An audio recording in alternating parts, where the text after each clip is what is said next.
자, 시작할까요? 네. 자, 여러분, 정의가 뭡니까? 정의? 정의. 올바른 거, 바를 정, 바를 리. 법이 뭔가요? 법? 이렇게 딱 물어보면 언뜻 대답이 안 나와요. 그런데 저도 정의가 뭔지를 잘 몰라서 정의란 무엇인가를 강의하는 교수님이 계시죠? 세계적으로 유명한 교수님이 계세요. 하버드 대학교의 마이클 샌들 What is Justice라는 강의를 30년 동안 하버드 대학교에서 강의를 해오셨어요. 그분이 맨 첫 시간에 청강생들한테 이런 질문을 합니다. 한번 들어보세요. 열차가 100km의 속도로 철로 위를 달리고 있어요. 앞에 트레인 스테이션이 있어요. 기차역이. 거기서 멈춰서서 한 10분 있다가 출발을 해야 돼요. 그런데 때마침 그 역을 지나서 바로 고가 다리가 있는데 열차가 그곳을 통과해야 돼요. 그런데 그곳에서는 5명의 인부들이 지금 수선 작업을 하고 있어요. 레일 수선 작업. 기차가 달려오는지를 모르고 수선 작업을 하고 있습니다. 근데 이 열차가 스테이션에서 멈춰야 되는데 뭔가 고장이 났어요. 기차에 뭐 브레이크가 있는지 모르겠습니다만 하여튼 브레이크가 파열되든가 뭐 디지털 뭐가 잘못해서 멈춰야 될 사정이 멈추지 못하고 그냥 달릴 사정이 돼버렸어요. 자, 이런 걸 가정이라고 하죠. 가정, assumption, 가정. 여러분이 기관사예요. 그런데 브레이크를 밟아서 멈출 수가 없어. 그냥 달려갈 수밖에 없어요. 그런데 기관사에게는 하나의 옵션이 있어요. 오른쪽으로 핸들을 틀을 수 있어요. 가정이라고 그랬죠. 기차에 이 핸들은 없어요. 근데 하여튼 틀을 수 있다고 가정을 합시다. 그런데 마침 오른쪽으로 이렇게 틀어서 가는 레일에는 한 명의 인부가 레일 수선 작업을 하고 있어요. 여러분이 기관사라고 가정합시다. 자, 나는 이 핸들을 틀지 않고 그대로 가게 둬야 된다. 아니면 오른쪽으로 틀어야 된다. 1번, 그대로 가도록 놔둬야 된다고 생각하는 사람 한번 손 들어보세요. 2번, 오른쪽으로 틀어서 한 사람이 일하고 있는 레일로 옮겨야 된다. 다 나머지는 전부 오른쪽으로 틀어야 된다고 생각하시는 거죠? 아니에요? 그럼 그대로 가게 둬야 된다? 한번 그 생각을 한번 지금 고개를 휘저으셨으니까 왜 그대로 가도록 놔둬야 된다? 4명의 생명도 소중하지만 1명의 생명도 소중하거든요. 5명이라고 그랬어요. 4명이 아니라 5명. 그러니까 우리 선생님은 5명을 살리기 위해서 한 사람이 희생돼야 된다 그런 생각을 하시잖아요. 그럼 어떻게 해야 돼요? 원래 가던 길로 가야 된다? 오케이. 내가 잠시 잘못했어요. 그러니까 한 사람의 생명도 중요하니까 원래 가던 대로 둬야 된다. 근데 오른쪽으로 틀어야 된다고 생각하시는 분, 오른쪽으로 틀어야 되겠죠? 글쎄요. 오른쪽보다 가던 길로 가야 되지 않나요? 가던 길로?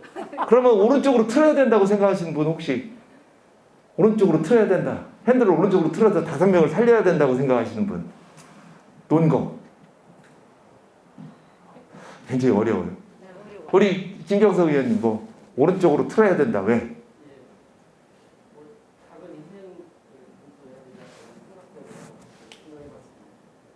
오케이. 자, 무엇이 옳을까요?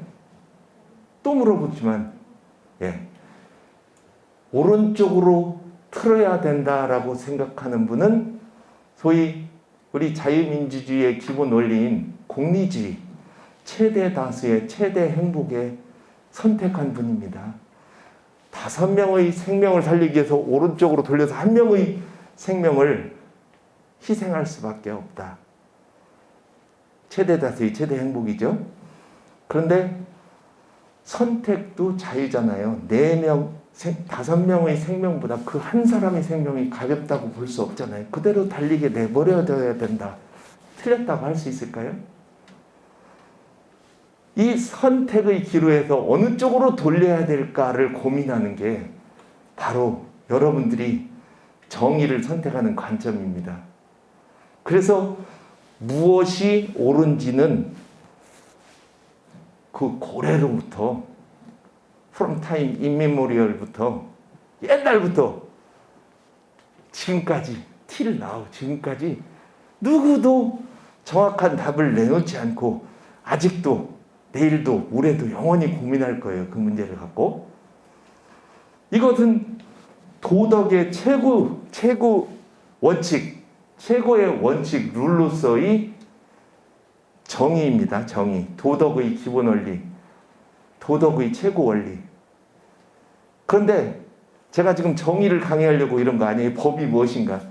자, 법은 뭐냐면 지금 우리가 정의 관점에서 핸들을 이쪽으로 틀을까 저쪽으로 틀을까 문제를 논의하는 것은 정말로 철학적인 거고 도덕의 최고의 원리로서의 철학을 얘기하고 정의를 얘기하는 거고 여기서 법은 뭐냐면 자, 이 열차 누가 만들었니? 제조사가 어딘데 이런 엉뚱한 열차를 만드는 거야? 그 다음에 오늘 아침에 누가 정비를 했니? 그 다음에 이 열차의 소유권 지배는 누가 하고 있니? 이 철로는 누가 관리하니? 이 스테이션은 누구 관리했니? 철도청이니 국가니 코레일이니 아니면 정비사 어디 주식회사 어디? 이걸 따져가지고 죽은 결과에 대한 형사 책임을 묻고 그렇죠? 업무상 과실치사. 그리고 죽은 사람에 대한 보상의 문제 민사 손해배상 누가 얼마 해야 되고 이게 법입니다. 법. 그러니까 정의는 도덕의 최고 원리로서의 어떤 철학적인 거고 법은 리얼리티다. 현실이다. 지금 벌어진 현상을 갖고 어떻게 사회적으로 규범을 만들어서 규율할 것인가의 문제다. 이해가 되시죠? 네. 자, 그래서 정의는 철학이고 법은 현실이다. 한번 외워보실래요? 정의는 철학이고 법은 현실이다. 네. 오케이. Justice는 필라소피고 law는 리얼리티다. 자, 제가 오늘 여러분과 함께 나눌 이야기는 그러면 법은 어떻게 구현되는가 그리고 법이 우리 실생활에서 어떤 의미를 갖는가를 우리가 흔히 얘기하는 민사법, 형사법 이렇게 두 가지로 나눠서 몇 가지 사례들을 만들어서 여러분과 여기 말씀을 나누려고 하는데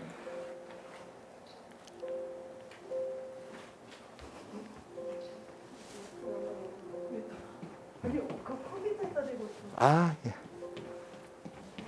여기다. 아니 거꾸로 들렸어. 거꾸로 하셨어요. 예. 이렇게 여기가 위. 제가 좀 기계치예요. 자, 정의란 무엇인가, 법이란 무엇인가를 사례를 들어서 잠시 설명을 드렸습니다만, 자, 민사법과 정의, 그래서 제가 사례를 만들었어요. 민사법률 관계는 권리가 성립됨으로써 시작이 됩니다. 권리, 남한테 뭔가 요구하는 거예요. 의무는 책임은 남한테 내가 해야 될 도리라고 보면 돼요. 제가 이런 사례를 만들었어요. 권리는 언제 성립하는가를 보여주기 위해서 사례를 만든 거예요. 자, 제가 민법 전체를 얘기해 드릴게요. 10초 내로. 권리는 언제 생긴다? 계약하면 생긴다. 그걸 우리가 합의라고 그래요. 합의. 컨센서스, 컨트랙트, 합의예요. 합의를 하면 권리가 생겨. 나 너랑 결혼하자. 나 네 차 탈게. 나 니네 집에 임대차. 나 너한테 돈 꿀게. 아니면 내 집 팔게. 이런 게 서로 주고받는 의사의 합치에서 권리가 생깁니다. 두 번째는 사무관리라고 있어요. 사무관리. 법률상 의무 없이 남의 일을 해주는 거예요. 내가 길 가다 보니까 어떤 차가 브레이크가 풀려서 막 뒤로 내려가요. 그래서 이걸 안 막으면 지나가던 강아지도 다치고 사람도 다쳐요. 그래서 꽉 세워졌어요. 그러다 내가 다쳤어요. 의무 없는 일을 하고 타인한테 이득을 끼치고 나한테 손해가 왔잖아요. 그걸 사무관리라고 그래요. 부당이득. 법률상 원인 없이 나한테 이득이 왔는데 다른 사람한테 손해가 가는 거예요. 내 통장에 갑자기 1조가 꽂혔어요. 1조. 어떤 놈이 비트코인에서 1조를 벌었는데 통장 번호를 잘못 눌러서 내한테 딱 떨어졌어요. 내가 달라고 안 했는데 이거 줬잖아. 그냥 먹으면 돼. 이거 아니에요? 돌려줘야 돼. 그게 부당이득이에요. 그 다음에 불법행위 이렇게 있어요. 불법행위는 다 아시잖아요. 고의과실이 위법행위라고 해서 차 몰고 가다가 사람 다치게 하는 행위, 사람을 때리는 행위, 이거 전부 불법행위예요. 남의 물건 훔치는 행위. 이런 거로 인해서 권리가 성립되고 의무가 생깁니다. 요 예를 하나 들었어요.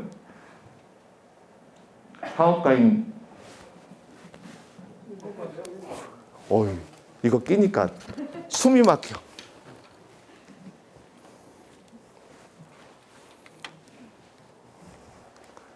벗으니까 좀 나아요? 사업가인 유부남 나바람. 제가 이름 진 거예요. 나바람. 나바람이라는 사람이 어떤 미모의 예쁜 한 미모라는 사람하고 동거를 했어요. 몰래. 이걸 바람났다고 그러잖아요. 부정행위. 그런데 한 미모가 보니까 돈 좀 있는 줄 알았더니 아무것도 없고 그래요. 그래서 떠나려고 그래요. 너 그만 만나자. 그러니까 이 나바람이 한미모한테 나랑 같이 살아주면 3억을 주겠다. 이렇게 제의를 해요. 그래서 그냥 오케이 그러고 살아요. 그런데 얼마 후에 이제 한미모가 이제 그 나바람이 또 바람이잖아요. 이름이. 또 바람을 폈어. 그래서 한미모한테 이제 헤어지자 그러니까 한미모가 네가 같이 살아주면 3억 준다며 그 계약서를 갖고 법원에 1억을 달라고 그랬어요. 아까 제가 뭐라고 그랬죠? 모든 권리는 계약에 의해서 생긴다고 그랬죠. 계약, 사무관리, 부당이득, 불법행위. 계약을 했어요. 사라지면 3억 준다고. 그래서 사라졌더니 안 줘요. 그래서 법원에 1억 달라 소송을 했어요. 자, 이것도 퀴즈. 주어야 한다. 또 아무도 없네? 아휴, 주어야 된다. 두 분 계세요? 안 줘도 된다. 계세요? 자, 왜 안 줘도 돼요? 계약을 할 때 누가 봐주는 사람이 없다 되나? 그거를 인정해야 될 증인이 없어서? 증인이 없어. 왜 줘야 돼요? 약속이니까요. 둘 다 정확하신데 약속이니까 줘야 된다는 게 계약이에요. 그죠? 계약은 무조건 지켜야 돼요. 약속을 써줬으니까. 예, 써줬으니까 팍타슨트 세르반다라고 그래요. 그게 로마 법 격언인데 약속을 하면 반드시 지켜야 돼요.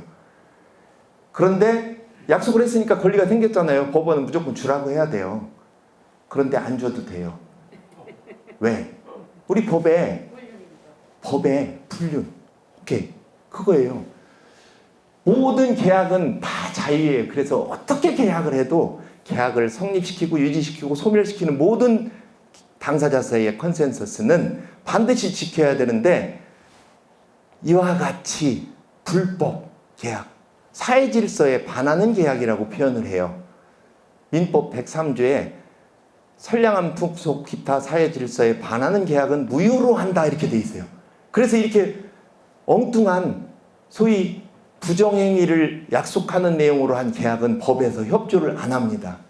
자, 권리는 반드시 약속하면 생긴다고 그랬는데 지금 안 생기잖아요. 약속을 했는데 왜 정의대로 우리 선생님 말씀대로 지켜야 되는데 왜 안 지킬까요? 제가 조금 이따 다시 설명드릴게요.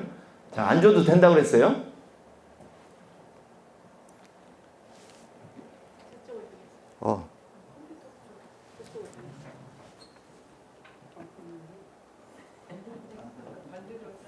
반대로?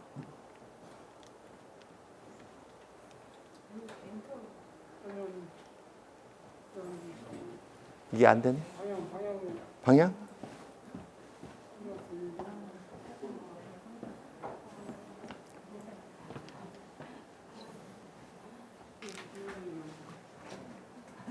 자, 반대로 거기 서 계시면 안 될까요? 예, 맞아요. 그런데 반대로 이제 같이 산다는 조건으로 3억을 줬어. 이미 줬어. 근데 갑자기 돈을 받고 이 한미모가 홀딱 떠났어. 떠나버렸어요. 돈을 받았는데 떠났어. 자, 이건 반대예요. 나바람이 열받잖아요. 그래서 법원에 1억 원, 3억 원 준 거 돌려달라 소송을 제기했어요. 어때요? 돌려줘야 된다. 안 돌려줘도 된다. 어렵나요? 어려워요? 아, 객관식으로 낸 건데 1번 돌려줘야 된다. 2번 안 돌려줘도 된다. 안 돌려줘도 된다? 대부분 정답을 맞추셨어요. 아까 한미모하고 나바람 사이에 불륜의 대가로 돈을 주기로 한 약속은 무효라고 그랬잖아요. 무효인데 돈을 줬어요. 그죠? 그런데 홀딱 떠나니까 다시 돌려달라고 그랬어요. 무효면 원체는 원상회복에 돌려줘야 돼요. 돌려줘야죠? 무효라고 그랬잖아. 아까 3억. 그런데 지금 줬는데 무효인 계약에서 줬는데 무효면 돌려줘야 되잖아요. 그런데 돌려주지 않도록 우리 법에 규정되어 있어요. 아까 반사회 질서 법률행위 무효다. 그런 부정한 계약하지 말라고 되어 있잖아요. 그런데 우리 민법 746조에 뭐라고 되어 있냐면 조문 기억 못 해가지고 읽어볼게요. 불법의 원인으로 인하여 재산을 급여하거나 노무를 제공한 때는 그 이익의 반환을 청구하지 못한다. 이렇게 규정을 해버렸어요. 지금 그 부정한 행위, 불륜의 대가로 돈을 주었는데 그 돈 준 거 노무 경제적인 이득을 다시 반환할 수 없다. 이렇게 규정했어요. 달라고 해도 안 주지만 돌려달라고 해도 준 걸 돌려달라고 해도 못 줘요. 왜 그럴까요? 이유는 단 하나. 불법하는 자들에 대해서 법이 협조하지 않는다 이거예요. 불법한 계약을 해도 법에서 강제시키지 않고 반대로 준 것도 뺏어주지 않는다. 그래서 여러분 흔히 들었잖아요. 도박장에서 꽁짓돈 준 사람. 꽁짓돈 줘요. 꽁짓돈이 뭐냐면 나 돈 다 잃었어. 10만 원만 꺼줘. 50만 원만 꺼줘. 정선 카지노 가서 나 1,000만 원 잃었는데 1,000만 원 오늘 빌려주면 내일 1,000만 원 이자 붙여서 2,000만 원 줄게. 이거 돈 준행이 받아낼 수 있어요? 못 받죠? 내가 정말 싫어하는 옆집 저기가 있는데 몽둥이로 한 대만 때려주면 너 1,000만 원 줄게. 그래서 몽둥이로 때렸어. 아까 그거 설명했죠. 때린 다음에 1,000만 원 달라고 해도 법에서 주라고도 강제 못하지만 이미 1,000만 원을 줬어. 주지 말라고 그랬는데 줬어. 그럼 돌려줘야 될 거 아니에요. 근데 준 것도 돌려받지 못하도록 돼 있다. 제가 무슨 얘기 하려고 하는지는 그 뒷장에서 말씀을 드리겠습니다. 넘겨서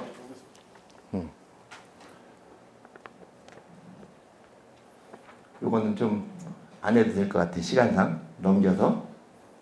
자, 우리 민사법 기본 원칙하고 소송의 기본 원칙을 제가 설명을 하려고 그래요. 이거 알면 저 김 변호사님 민법 민사소송법 다 아는 거죠? 네. 그렇죠? 네. 이거 사법시험 합격해야 아는 거예요. 자, 민법의 기본 원칙이라는 게 있어요. 사법. 소유권 절대. 내 소유권을 누구도 침범하지 마라. 내 건 내 거야. 그 다음에 사적 자치는 계약 자유하고 똑같은 거예요. 계약의 성립, 유지, 소멸은 당사자에게 자유로이 허락돼 있어요. 내가 결혼을 하든지 말든지, 내가 돈을 빌려주든지 말든지, 차를 타든지 말든지, 전기를 쓰든지 말든지, 기차를 타든지 말든지, 이게 다 계약이에요. 탈 때마다 돈 주고 나는 탈 권리 있고 돈을 낼 의무 있고. 그 다음에 과실책임. 이 세 가지입니다. 세 가지. 과실책임이 뭐냐면 나한테 잘못이, 고의과실이 잘못이 있는 경우만 나한테 책임을 물어라 이거예요.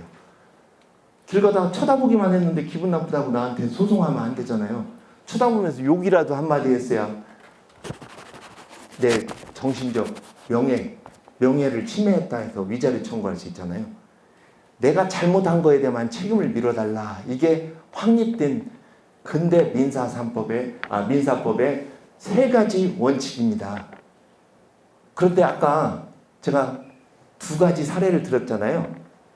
이렇게 계약을 했는데 무효이고 계약을 이행했는데 그것도 돌려달라고 못하고 이게 왜 생겼냐면 자 이렇게 계약도 자유고 소유권도 절대고 과실 있는 것만 책임을 지도록 했는데 지금은 공공복리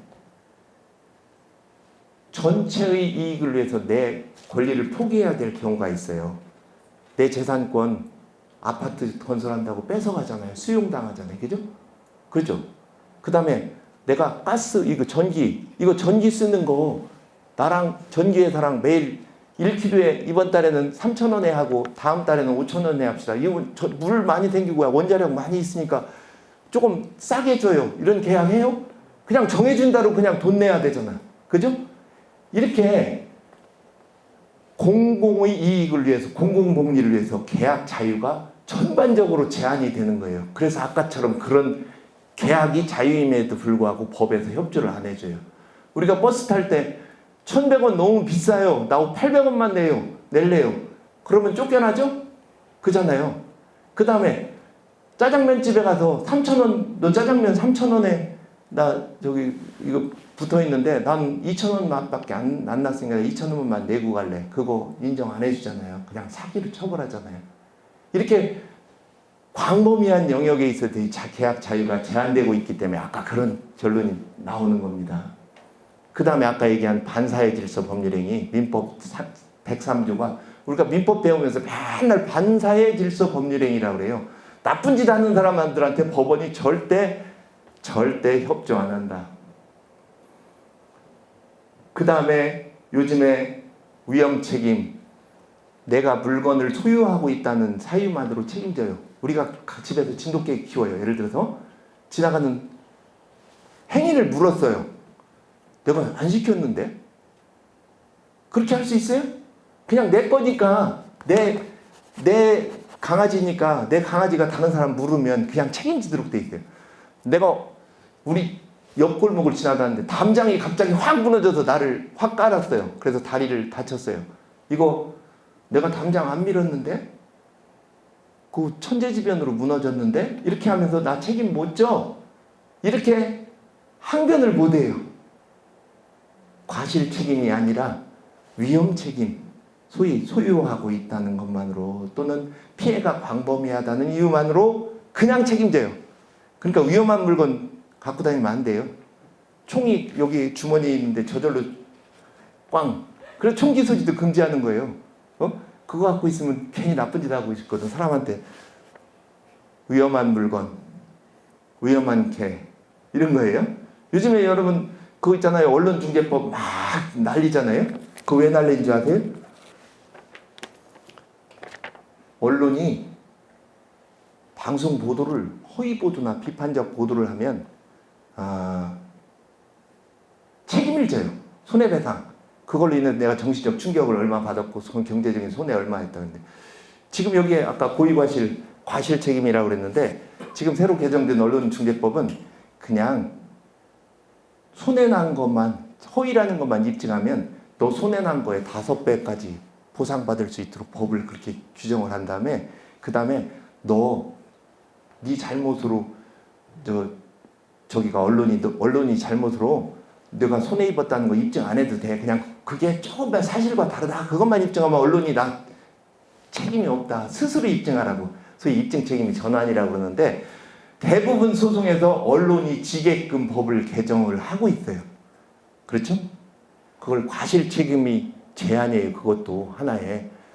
나한테 고의 과실이 있고 잘못이 있는 것만 책임을 지라고 그랬는데 거의 잘못이 없어도 그냥 그 허위 사실로 드러나면 어마어마한 책임을 지도록 그렇게 법을 개정을 하고 있단 말이죠. 그래서 언론과 또 야당에서 이 언론중재법 개정안 처리하라 이렇게 막 난리를 피고 있어요. 그게 과실 책임과 관련된 얘기예요.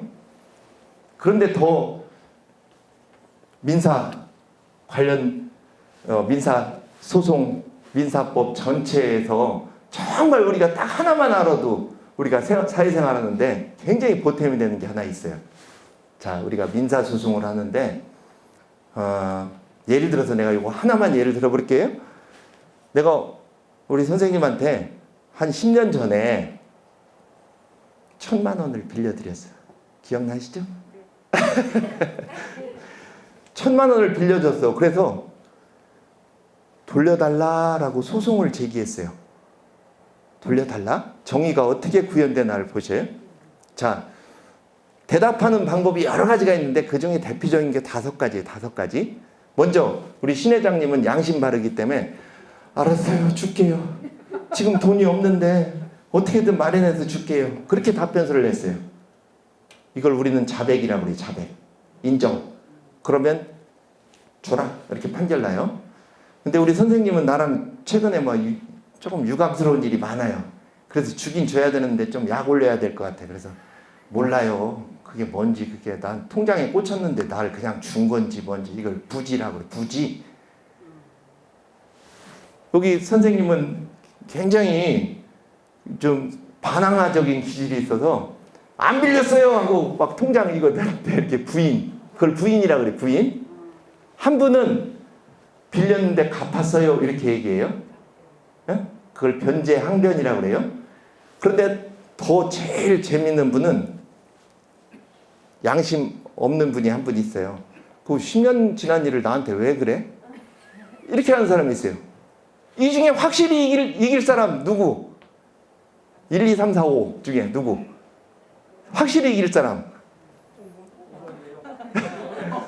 피고가 확실히 이길 사람은 5번째예요. 시효 지났습니다. 그죠? 그거는 민사채권, 일반적인 민사채권은 10년이 지나면 시효가 지나요. 그래서 시효 지났습니다 라고 항변하는 사람한테는 이익을 줘요. 그런데 이렇게 양심 바른 사람은 져요. 왜? 갚는다고 했잖아요. 그러니까 갚아야죠. 근데 모르겠다 한 사람한테는 우리가 알려줄게 하고 증거를 대야 돼요. 그렇죠? 차용증. 그 다음에 안 빌렸습니다 하고 엉뚱한 정의롭지 못한 분한테도 차용증을 들이대고 이거 차용증 뭡니까? 하면 차용증 그 위조된 겁니다. 이렇게 싸움이 되는 거예요. 그 다음에 누가 어떻게 증거를 댔느냐에 따라서 이길 뿐이에요. 그렇죠? 그 다음에 변제 항변했다 하는 사람은 본인이 갚았음을 입증을 해야 돼. 영수증이라도 있어야 돼. 아니면 돈 돌려준 근거라도 있어야 돼요. 마지막에 시효 지났습니다 하는 사람은 아무것도 필요 없어요. 그냥 아무것도 필요 없어요. 왜? 그게 법이기 때문에. 자, 하나 둘 셋 넷 다섯 놓고 누가 가장 정의로운 사람이냐 하면 요가 가장 정의로운 사람이에요. 빌렸는데요 지금 어려우니까 조금 이따 갚을게요 한 사람은 양심 바름에도 불구하고 지게 만들어요. 저기 제일 양심 없는 저 가액 소멸시효 지났습니다. 시효 지났습니다. 비양심적이죠? 왜? 빌린 거 분명한데 시효 지나서 못 갚겠다라는 그런 항변이 얼마나 비양심이에요. 그래도 이겨요. 자, 어때요? 이거를 우리가 변론주의라고 그래요. 변론주의. 자, 그래서 재판이 권리 성립과 소멸 유지 아까 자유라고 그랬잖아요. 그리고 재판 그 성립된 권리를 실현하는 절차에 있어서 당사자가 주장하지 않는 건 판단도 안 한다는 거고 당사자가 제출한 증거만 갖고 재판한다. 이게 한마디로 변론주의예요. 변론주의. 그래서 여러분 법정에 가면 판사가 가운데에 딱 앉아가지고 맨날 원피고한테 원고 입증하시죠. 피고 입증하시죠. 그러다가 피고가 너는 아무것도 몰라요. 어떻게 해야 된대요. 그러면 아는 사람한테 물어보세요. 막 이렇게 불친절하게 해요. 왜?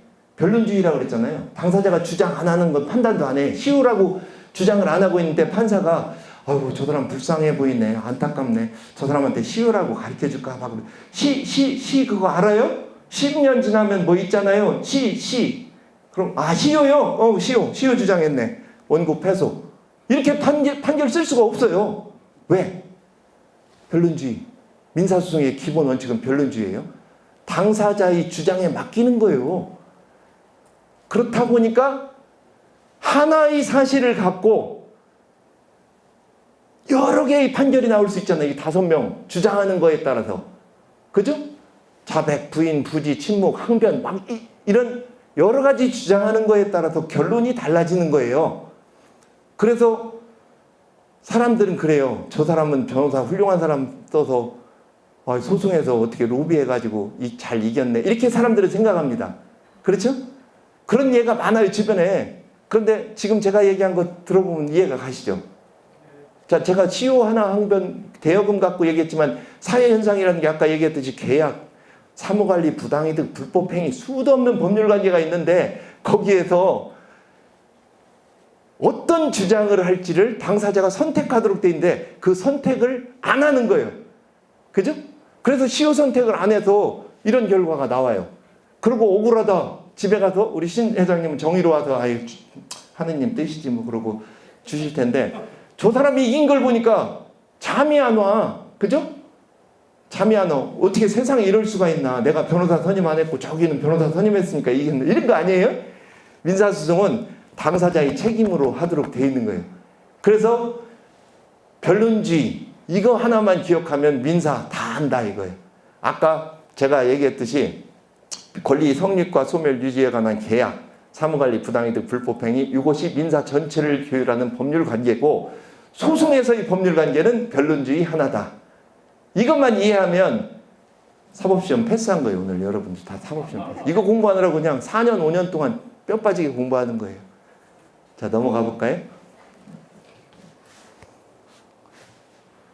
이거는 너무 시간이 걸리고 복잡한 내용이라 다시 한번 넘겨서 제가 여기다 써놨죠. 똑같은 사안에 대해서 주장과 입증에 따라 다양한 결론이 도출되는 것에 대해서 동의하시나요? 동의 못하죠. 그런데 동의해야 돼요.